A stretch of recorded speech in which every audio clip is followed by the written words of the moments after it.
During my mother's funeral, a tense atmosphere took shape when my mother-in-law arrived. With a smile, she casually mentioned that my home would now belong to her son. As she wandered through the rooms, she contemplated which one she might claim, even hinting at one with, "I wonder if this room would be suitable for me." I calmly corrected her, explaining that I was inheriting the house. Unfazed, she argued that since I was married to her son, everything I owned essentially belonged to him. "So, in a way, this house is my son's, right?"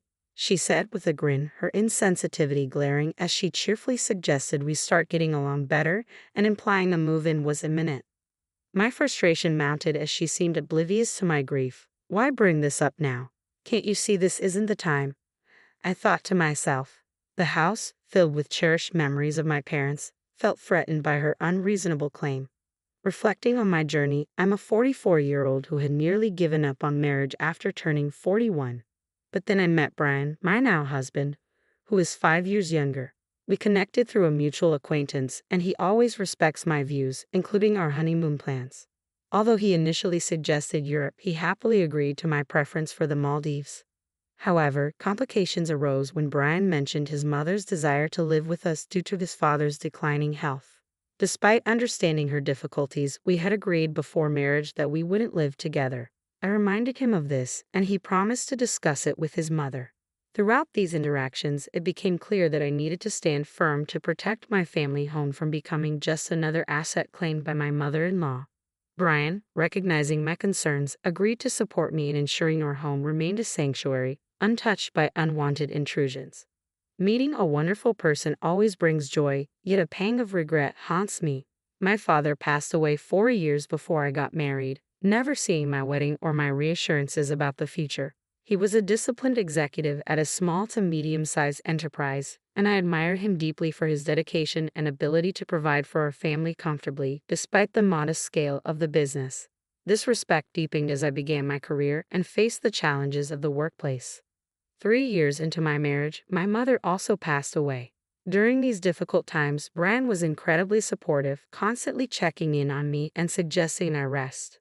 At the funeral, which we held at our family home to maintain a personal touch, I was comforted by his presence and care. However, the mood shifted when Sandra, my mother-in-law, arrived. Although she expressed her condolences, her presence brought a stark reminder of the challenges I faced in protecting my family's legacy. I acknowledged Sandra's thanks with a polite nod. Our relationship had been cordial but distant since we hadn't lived together and only interacted occasionally. However, her demeanor during the funeral struck me as unusually cheerful, which felt out of place. She began by thanking me for managing the funeral so smoothly, attributing it to my efforts. Then, quite abruptly, she said, "The funeral is over now, isn't it? Let's drop the formalities." I was taken aback, having initially believed her kindness was sincere. Sandra proceeded to comment on how splendid the house was, despite my protests about some areas being a bit untidy. She dismissed my concerns with a casual wave and boldly ventured further into the house, declaring, "My son will inherit this house. I wonder if I should take this room." I hesitated, trying to process her words and intentions. It became clear that her earlier compassion had been a mere facade, and her true aim was to claim my family home. During a tense conversation, I reminded Sandra that I was the rightful inheritor of the property. With a smirk, she responded, "I know your parents had no other children, and a wife's belongings belong to her husband, right? So this house essentially belongs to my son, doesn't it?" Her comment left me exasperated. With unsettling cheerfulness, she suggested we should start getting along better and announced her plan to convert one of the rooms into hers. Alarmed, I asked if this meant we would be living together. Without hesitation, she confirmed, "Exactly. With such a beautiful house, it would be a shame to leave rooms empty when 2 people can comfortably live here. Plus, I won't have to take care of my husband all by myself." This conversation occurred shortly after my mother had passed away, and Sandra's insensitivity only fueled my growing frustration. Why would she bring this up during such a sensitive time? Just then, my husband overheard our exchange and intervened. "Mom, what are you saying? This isn't the right time for such discussions," he scolded. Unfazed, Sandra retorted, "Why make such a fuss?" My husband firmly insisted that she leave and escorted her out, apologizing to me afterward. "Sorry, my mom can be unreasonable," he said. I appreciated his support and replied, "It's fine, thanks for handling it." However, as we began to move past the funeral and discuss the future of my family home, I noticed a subtle shift in my husband's approach. 12 days after the funeral, we talked about the possibility of moving out of our cramped apartment. "This apartment is getting too small," I suggested. "Shouldn't we consider moving back to my parents' house?" He agreed, saying, "Yeah, you're right. With the possibility of having kids and needing more space, it would be better than squeezing into this tiny place." But then he hesitated and added, "Well, we should start preparing for the move." As we discussed the details, he revealed an unexpected idea. Considering the spacious house and the empty rooms, he suggested, maybe my parents could move in with us. I was taken aback and asked, "Are you suggesting we live together?" Recently, I had noticed a change in my husband. Despite previously valuing my opinions, I began to question if he was merely agreeing with me without fully considering the implications or if he was being unduly influenced by his mother's wishes. His readiness to accommodate her ideas was becoming increasingly apparent, challenging my perception of him as a supportive partner. The suggestion to live together made me doubt his genuine stance on the matter. Despite my clear objections to cohabitation, he seemed to waver, often siding with his mother. "Haven't I made it clear that we won't live together?" I reminded him frequently. His usual response was, "But Mom keeps insisting." I reminded him of how he had stood up to his mother at the funeral, confronting her about her inappropriate behavior. "You were opposed to living together then, weren't you?" I challenged. He conceded, "Yes, I was upset about her barging in. But that doesn't mean I'm entirely against the idea of living together. I just didn't think such a crucial decision should be made hastily at the funeral." Though he had seemed to agree with my stance initially, it was becoming clear that his inclinations might align more with his mother. Moreover, he appeared to avoid making definitive decisions, possibly believing that staying neutral would absolve him of having to choose sides. This was frustrating. I was firmly against the idea of living with someone who intruded into my parents' house during the funeral and presumed to claim a room. "Please make sure your mother understands this," I insisted. Reluctantly, he replied, "Why are you so bothered by it?" "Fine, I'll let her know." My perspective on living with my in-laws had shifted dramatically after witnessing my mother-in-law's behavior at my mother's funeral. The idea of sharing the home my father had built, a place filled with cherished memories, with her was now unthinkable. This frustration was compounded by my husband's lack of firmness in communicating my stance on cohabitation. When my mother-in-law directly challenged me, she asked, "Why are you opposing living together in such a spacious house? You're Brian's wife now, and his father and I are practically your parents too. Why such strong opposition?" I reiterated my refusal to cohabitate, explaining the challenges I faced managing alone and mentioning my husband's mobility issues. She accused me of abandoning them, to which I reminded her of the practical reasons we had discussed before.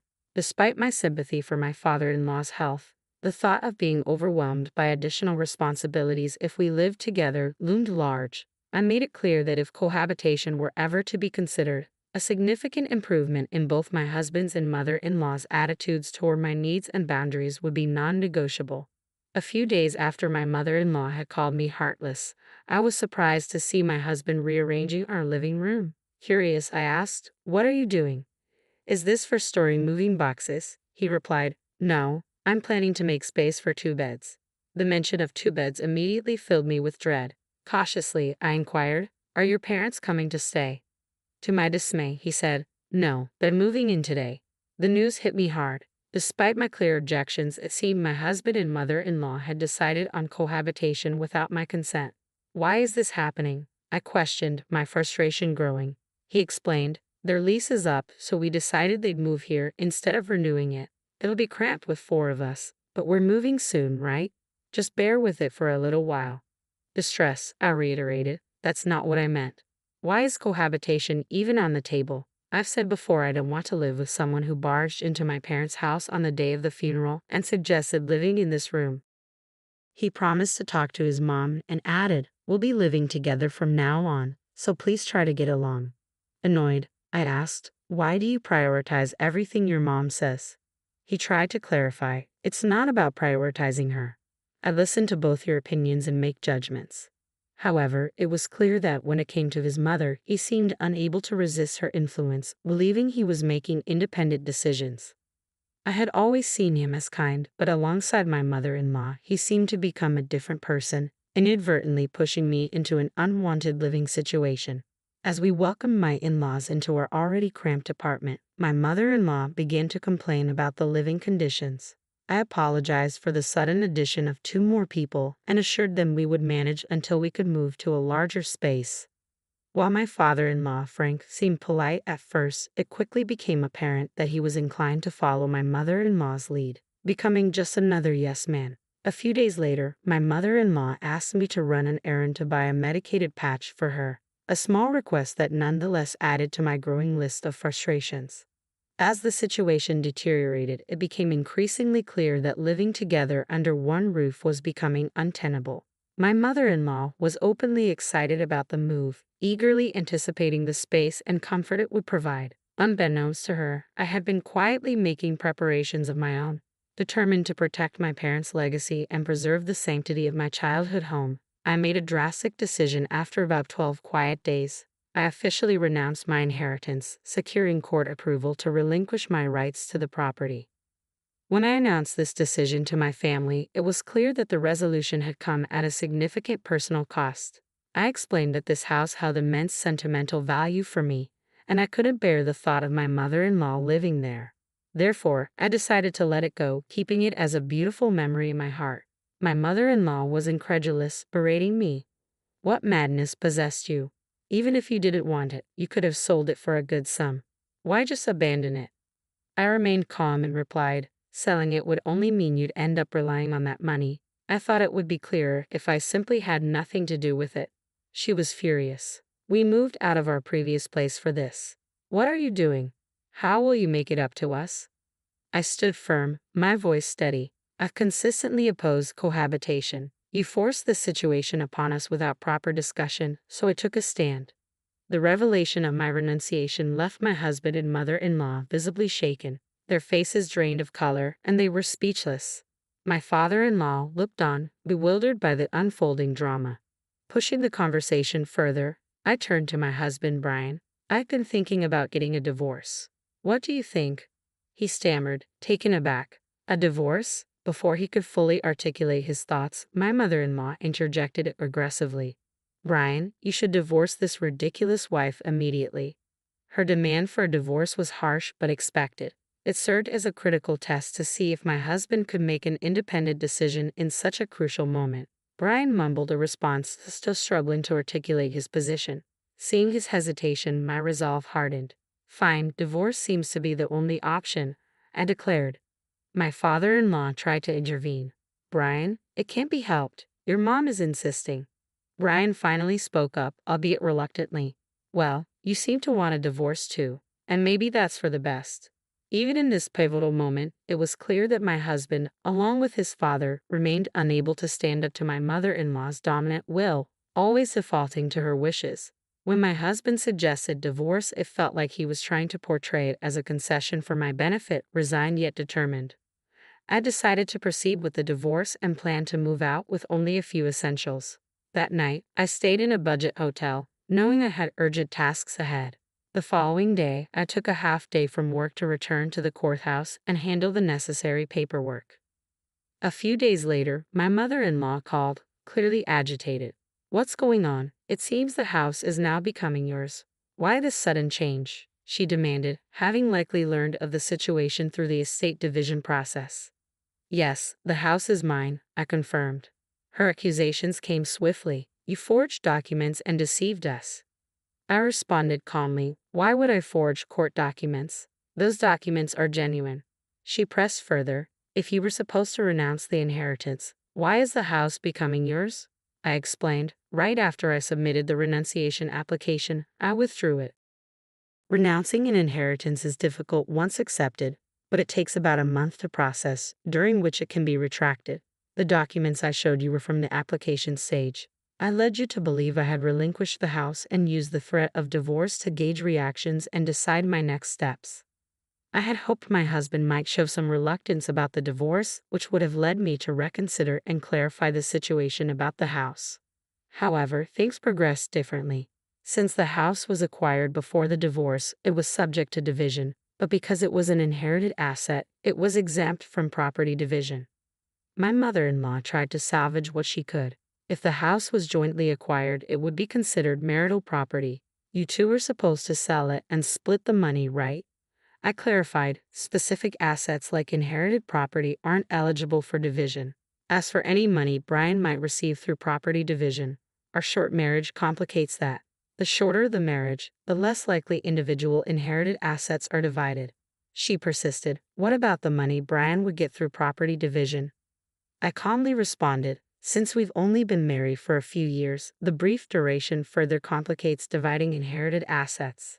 After being branded selfish and heartless, I stood firm in my resolve to protect my family home. I'm safeguarding this house because it holds precious memories of my parents. I don't want people like you living there.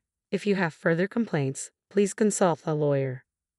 Following that heated exchange, the divorce proceedings moved faster than expected. It seemed my mother-in-law had urged my husband to expedite the process. Regardless of her motivations, the divorce was finalized, freeing me from the ongoing stress of dealing with my in-laws. There was a profound sense of relief, as if I had successfully protected my father's home from disruption. After moving out, my ex-in-laws faced a more cramped space with one less person. My former mother-in-law began searching for new living arrangements, but her age made passing rental screenings challenging. Eventually, my ex-husband found a smaller single-family home for them. Although it was a downgrade in size and likely came with higher rent, it provided them with their own space. He took on the responsibility of supporting his parents, facing a challenging road ahead. Initially thrilled by the prospect of moving into the large house left by my father, my former mother-in-law had to settle for a considerably smaller and different reality, a disappointing turn of events for her. As for me, I began a new chapter in the house my parents left behind. It feels warm, almost as if they are still with me, preserving their legacy and the memories we shared. This new beginning marks a time of healing and reflection, honoring my parents' memory in